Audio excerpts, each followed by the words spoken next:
Vacation, all I ever wanted. Vacation, can't get rid of the team that gets shut out by the Pirates.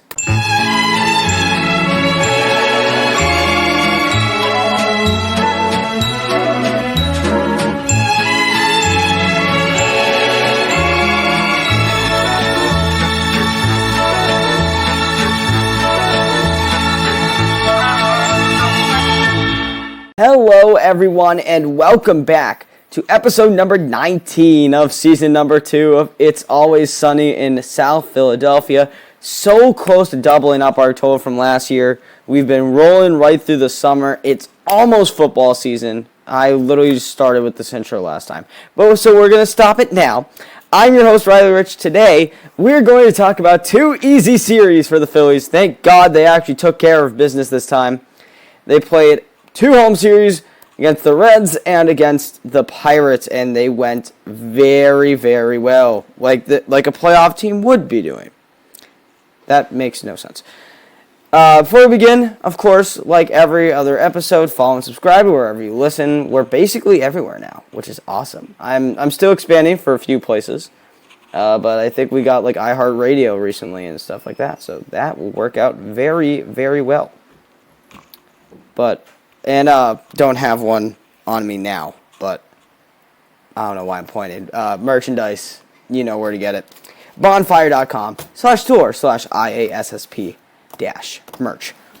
And with that being said, let's begin with two very easy series against the NL Central. We'll start with the Cincinnati Reds. Again, one of those weird things in the MLB schedule where we play a team in a series for the second time in 3 series. We got the Reds again, did very well in Cincinnati, came home for a 4-game series, and we absolutely dominated. Let's start with Monday's game. Noah Syndergaard took the mound for the Monday game. I don't know if I said Sunday or not. He went 7 innings, 3 hits, 1 run, 2 walks, 1 strikeout. Again, Thor, ever since coming from the Angels, he hasn't really been the strikeout type pitcher. I mean, I would compare him very much to Gibby. Gibby really hasn't been a strikeout pitcher really this year. He can when he wants to be, but he hasn't really been consistently a strikeout pitcher. I would say the same thing about Noah Syndergaard. I personally think it's a good thing because when he tries to ramp it up to triple digits, he gets blisters. He's done for the year, and that's why his career was destroyed with the Mets. The game offensively was basically summed up by back-to-back home runs by Nick Castellanos and Bryson Stott. Alec Boehm went 3 for 4 in this game. JT Realmuto went 2 for 4 and had an RBI. The team didn't do the greatest runner scoring position. They went 0 for 3. 6 runners left on base. They didn't have to get runners in scoring position because they kept hitting dingers. Well, the 2 dingers carried them because the Reds' offense shut down. Sam Coonrod and Andrew Bellotti came out of the bullpen for the Phillies. They shut it down. And looking back on this game, it was a bullpen game for the Reds. Luis Cessa, the former New York Yankee, got the start for the Reds. He went 2 innings, had 3 hits, 2 runs, 1 walk, and 3 strikeouts. And pretty much from there, everyone else, I think there was one other guy that pitched 2 innings, and then other than that, just straight up bullpen game. Then we move on to Tuesday. Again, these next 2 very close games. Brad Hand did blow it in the 9th. Vintage Phillies with that one. Blew it in the 9th, but they came back. JT Realmuto, 2 RBIs. Alec Boehm, Nick Castellanos, Matt Vierli, Nick Maton, all contributing for RBIs in this game. Michael Plasmeyer did much better than Tyler Sear. Instead of giving up a home run on his first AB, he pitched 1 1/3 scoreless innings in his MLB debut, and you can bet that the Phillies did not immediately cut him for that. Jose Alvarado did give up a run, but it was pretty much solid. Ranger Suarez started this game for the Phillies. He went 5 2/3, 6 hits, 3 runs, 4 walks, 5 strikeouts. Again, like the pitch, not really the pitcher's duel in Cincinnati, but like the pitcher's duel was Ranger Suarez and Nick Lodolo for Cincinnati, very high former top prospect. Lodolo went 5 1/3, 3 hits, 4 runs, 2 walks, 5 strikeouts, carried by the Phillies' ability to get to be productive with runners in scoring position. Again, 4 for 8 with runners in scoring position, 4 guys left on base. Those are very good numbers for the Phillies, and they've been able, and that's why they were able to, even though they blew the game in the ninth, they were able to persevere and complete the win on Tuesday's game. And they got a 7-6 win. And then we go to Wednesday's game, a 7-5 win. Not really as crazy as the Tuesday game. We were able to control ourselves. Again, there's a bit of injury in the pitching staff. Zach Wheeler's out for on the 15-day IL. Christopher Sanchez took the start today. Again, basically our 7th starter, if you want to count Bailey Falter as our 6th. I'll say Christopher Sanchez is our 7th starter. He went 6 innings, got 6 hits, 3 runs, no walks, 7 strikeouts. A very, very good game on the mound for Christopher Sanchez. Nick Nelson and Connor Brogdon, they gave up runs, but they were pretty much solid. They didn't really blow the game. They kept it controlled. Andrew Bellotti and David Robertson came out of the bullpen and got scoreless innings. Good for you. 6 for 16 with runners in scoring position this game. 13 guys left on base. Don't like that left on base number, but I love those 2 runners in scoring position numbers. We're getting guys in runners in scoring position, and we're driving them home more than a third of the time. That's a very good number to have. JT Realmuto went deep in this one. Reese went 2 for 4, had 3 RBIs. Very solid game for Hoskins. Kyle Schwarber, Alec Boehm, and Matt Vierling also contributing for RBIs. For the Reds on this one, again, I believe it is Zoik, TJ Zoik. If anybody wants to correct me, be my guest. I do need help with that. But TJ Zoik, I'm just going to... He the one that took the mound to start the game for Cincinnati. Went 2 2/3, 7 hits, 1 run, 4 walks, no strikeouts. Do you guys see a pattern with the starts for this game? And I wouldn't even call... Okay, I guess Zoik and Susser are basically the same stamina type. But do you see what's going on here? We're getting the starters out of the game, and we're doing pretty well in the early innings. And then for the Reds, Stuart Fairchild and Kyle Farmer with home runs. TJ Friedel, I believe, had like the game-tying / go-ahead double in the ninth in the Tuesday game as well. Just wanted to shout that out while I remembered it. It was a 4-game series, an afternoon Thursday matinee to complete the series. Getaway day for Cincinnati, and this one was all about the starter for the Phils in this one. That is Aaron Nola. He threw a complete game, 5 hits, no runs, no walks, and 11 strikeouts. Those are video game type numbers right there. Phillies did not really have that many runners in scoring position. They went 1 for 3 and 4 left, and they had 4 left on base. And the reason why they won this game, even though those numbers aren't really the greatest, is because Kyle Schwarber went deep, and Edmundo Sosa had 3 RBIs. Those 2 together didn't really need that much offense, especially when you have a pitcher that absolutely dominated the Reds like Nola did. Bradley Zimmer also had a multi-hit game, so nice job for a new addition. Hold on. They cut him? They cut him after this? Okay. So I just got word that Bradley Zimmer is now gone. That was terrible acting, by the way. So probably the best game of the year for him. Sorry you're gone, buddy, and good luck with whoever else you're joining. I just got another notification. He went back to Toronto. Okay. All right, then. So that's very weird. Another Oscar Mercado situation there, but we actually let Zimmer play. All right, anyway. Justin Dunn got the start for the Reds. I actually really liked Justin Dunn going into this year. He had a very solid year with the Mariners last year, even though he didn't pitch that much. I made a Moneyball team from last year, and I did have this guy on it. He did very well, by the way. 6 innings, 4 hits, 2 runs, 2 walks, 5 strikeouts. The only thing was his offense just got completely shut down by the world-known threat known as Aaron Nola that ruins all hopes and dreams for opponents half of the time. So a 4-game sweep of the Reds. I believe this is the 4th 4-game sweep we had this year. I do know that from the graphic on NBC Sports Philadelphia. Let's see. Rockies, Nationals, Reds. I was going to say Brewers, but I don't think we got a 4-gamer over the Brewers. I don't remember that last one. If you can tell me the last one, then I'll give you extra credit. But I really don't remember. So then we moved from Cincinnati.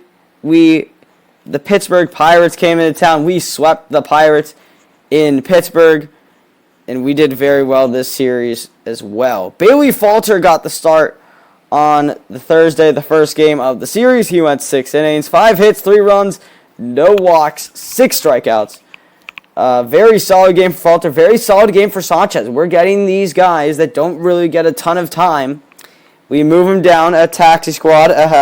We basically have an unofficial taxi squad of these guys, and they come in when they need to, and they've been able to shut the door recently, and that's really what helped our success into getting, the 91.7% chance of playoffs. Now, they're going to ruin that for sure. Connor Brogdon gave up a run out of the bullpen, but again, totally fine because our offense showed up in this one. 5 for 11 with runners in scoring position. Our offense was, and 5 runners left on base. And I forgot about the best part of this game. He's back! Bryce Harper is back now. First at bat, 2 RBI single. He also had a very wide stance for that hit, I would say. But he went 1 for 4, 2 RBIs in his first game back. Bryson Stott, JT Realmuto, Rhys Hoskins, and Nick Castellanos also contributing for RBIs. Bullpen, Brogdon didn't really do that terrible, but bullpen shut it down. Jose Alvarado, David Robertson, and Brad Hand also came out of the bullpen. In this one, Brad Hand got the save. He redeemed himself. Best part about this game, though, for me, was that we had 4 team strikeouts. We're putting the ball in play, and even though we're getting outs, we're not swinging and missing. We're more contact oriented, and you put the ball in play. Even though you don't get a hit with runners in scoring position, I like seeing the total at bats with runners in scoring position go up too, because if you're putting the ball in play with runners in scoring position, odds are you're probably moving them up, as long as you don't hit it on the ground to the left side of the field. Bryce Wilson started the game for Pittsburgh, and he was gone after 1 inning. 1 inning, 5 hits, 4 runs, 3 earned, no walks, 1 strikeout. Even if it's a bullpen game, you want your starter going more than 1 inning. Total domination in this one early on for the Phils, and it led to a 7-4 win in the series opener. And they kept it rolling, too, right into the weekend game, a Saturday game with Kyle Gibson on the mound. He went 7 innings, 6 hits, no runs, 1 walk, 9 strikeouts. Out of the bullpen in this one is Sam Coonrod and Nick Nelson, and they both shut it down. The offense, we got a few guys. We got Castellanos hitting a home run. We got Alec Bowman, Rhys Hoskins with RBIs. JT Realmuto went 1 for 4 with 3 RBIs. Very solid game for him, stepping up when he needed to. Team as a whole went 3 for 13 with runners in scoring position. 9 guys left on base. And again, totally fine. What's not fine is that we had 12 team strikeouts. Not the greatest, not like yesterday, but the good news is that both teams had 12 team strikeouts, and one of them succeeded, and the other one didn't get anything going. Yeah, when you have 6 hits over 7 innings, it's probably not looking the greatest. And the Pirates got shut out in this game. Tyler Beede took the mound for Pittsburgh. 3 innings, 5 hits, 6 runs, 3 walks, 5 strikeouts. Getting to these guys early, even if we shut down for the last 6 innings of the game, if we can get 5 to 6 runs in the first 3 innings, we are setting ourselves up for success, and that's exactly what happened this week for those 6 games, except for Sunday, which we got shut out bottom text. Thor took the mound. Again, this is the first time he's lost in a Phillies uniform, I believe, or the first time he was credited with the loss, I believe. He went 5 2/3, 9 hits, 5 runs, 1 walk, 5 strikeouts. Not really the dominant performances that we've been seeing from these Phillies pitchers this week, but it's totally fine. Nick Nelson, Connor Brogdon, Sam Coonrod came out of the bullpen, shut it down. The bullpen this year has been really nothing to complain about. It's been awesome. basically just write down the names. Like, oh, scoreless innings, perfect. It's almost a given at this point. It's almost like we're trying to be a playoff team. But anyway, props to the bullpen for actually holding it together this year. Is there a Girardi thing? I don't know. Team as a whole, 0 for 4 with runners in scoring position. 7 guys left on base. Don't like the 7 left on with the runners in scoring position. Not good at all. And 7 strikeouts in the middle. I mean, that's basically a normal number for these Phillies games. Matty V went 2 for 2 today. He also had a walk as well. He was getting an on-base machine. He's been earning his time this year. Like, whether it's been at third, whether it's been at left, whether it's been in center or right, he's been moving all across the outfield. He's been playing third base. Last year he played at first, but we don't really need him at first because we have Reese and Derek Hall is ready if need be. Matt Vierlian has been a very solid piece of this team. He's been stepping up when we need him to. Bryce and JT both had hits as well. Yeah, it's been a very slow game for our offense. Rowenzi Contreras took the mound for Pittsburgh. He went 5 innings, 3 hits, no runs, 2 walks, 7 strikeouts. Pirates bullpen shut it down from there, and the Phillies lost 5-0. So they went 6-1 this week, which is what we need them to do against these teams. After this, they gotta get on a plane fast because they got Arizona and San Francisco. They're going on a bit of a West Coast swing, and then coming back and playing Miami 2 weeks from now. But yeah, very solid week. I actually said to myself that I wanted 6-1. I did not think they would rattle off a 6-game winning streak, but they did just that. I'll say I believe they have an off day between the Arizona and San Francisco series, so 6-game series. I'm looking for 4-2. We need 4-2 this week. And we absolutely cannot let San Francisco back in the wild card race. There should be a 4-team wild card race. It should be the Braves, Phillies, Padres, and Brewers. And the Padres and Brewers can battle out the last spot until the end of the year where we'll lose so that we can purposely get that last spot. So now we go to the minor league system. As we always do, we will start off with AAA. They played the Gwinnett Stripers. They are the AAA team of the Braves. Nice social media team over in Gwinnett, by the way. Completely unrelated, but they have been killing it this series. I'll give them props for that. Nice job, guys. But Lehigh Valley went 4-2.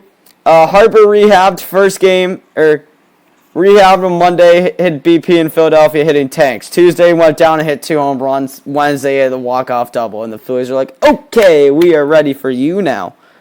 So very solid rehab for Bryce. Scott Kingery is getting time down there, doing well. Rafael Marchand is getting time, doing well. Francisco Morales, who we actually had to pitch a few games, he actually is getting some legit starting time in AAA, and he's doing very well. Also, Lehigh Valley is 68-55. They are tied for first right now with Durham. They are in the middle of a playoff push, which is very shocking when you hear the rest of these records. We actually have one team in the playoff push, which is awesome. So props to AAA for keeping it together. I know we have a ton of MLB guys down there, like Kingery and Marchand and Camargo and Torreyes and Daniel Robertson. I thought Daniel Robertson would get some MLB playing time, but I guess not. But the AAA team has really come together, and they've been putting up a solid season for sure.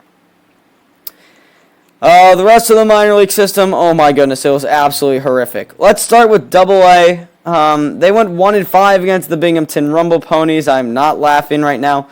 That is the AA affiliate of the Mets.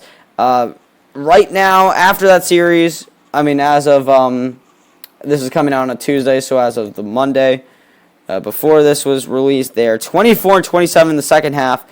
They are 6 games back at first, but they are in third place, and that is not likely at all.